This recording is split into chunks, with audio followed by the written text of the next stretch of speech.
你是否在职场中也曾感到这样的困惑？明明能力不差，技术过硬，但升职加薪的机会总是落在那些比你更会来事儿的同事头上。你以为这只是因为他们更会说漂亮话，但今天我想给你讲一个关于饭局的故事，它或许会改变你的看法。我有一个朋友，他叫小李，他是个典型的技术宅，能力超强，但就是不擅长社交。每次公司聚餐，他都坐在最角落，低头玩手机，很少说话。他觉得只要做好自己的本职工作，酒桌上的虚与委蛇都是浪费时间。然而，职场是现实的，一个能力不如他的同事，因为在饭局上和领导谈笑风生，很快就获得了新项目，得到了更多的机会。小李心里很不是滋味，但他又不知道该如何改变。直到一次，他向一位资深的前辈请教，前辈没有直接教他如何奉承，而是笑着对他说了一句：饭局是一场看不见的风水局。前辈告诉小李，饭局上的每一个细节都蕴含着智慧，比如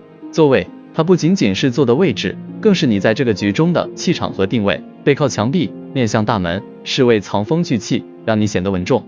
而把 C 位留给领导，是尊重，也是对他权威的认可。又比如敬酒，它不只是喝酒，而是你表达心意的时机。敬酒的顺序，敬酒的姿态，都在无声的传递你的态度和诚意。还有夹菜，它不是为了吃饱，而是为了互动。给领导夹菜是礼貌，给身边的同事夹菜是示好，是在营造以和为贵的气氛。小李开始认真实践这些风水技巧，他不再躲在角落，而是主动找准位置；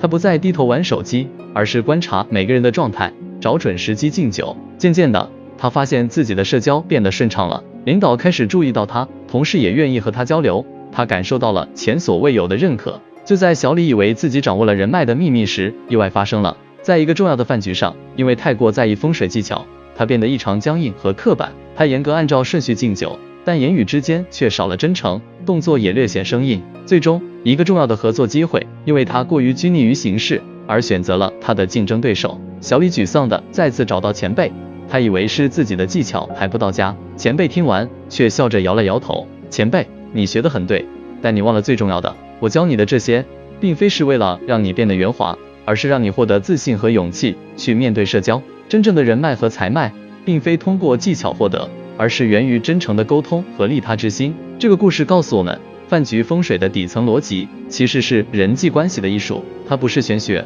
而是通过尊重规则、真诚沟通来营造和谐的社交气场，从而影响他人的心理和行为。第一，座位风水，背靠墙壁，面向大门，是为藏风聚气，也是为了让你掌握全局，充满自信。第二，敬酒风水，敬酒的顺序是尊卑有序的智慧，但更重要的是用真诚的眼神和发自内心的感谢去传递你的心意。第三，饭局断舍离，饭局不是让你大吃大喝，而是让你学会筛选和管理自己的社交关系，将精力放在真正能产生价值的人脉上。下一次的饭局，别再只顾着低头吃饭了，找到你的位置，用你的真诚去创造你的人脉风水局吧。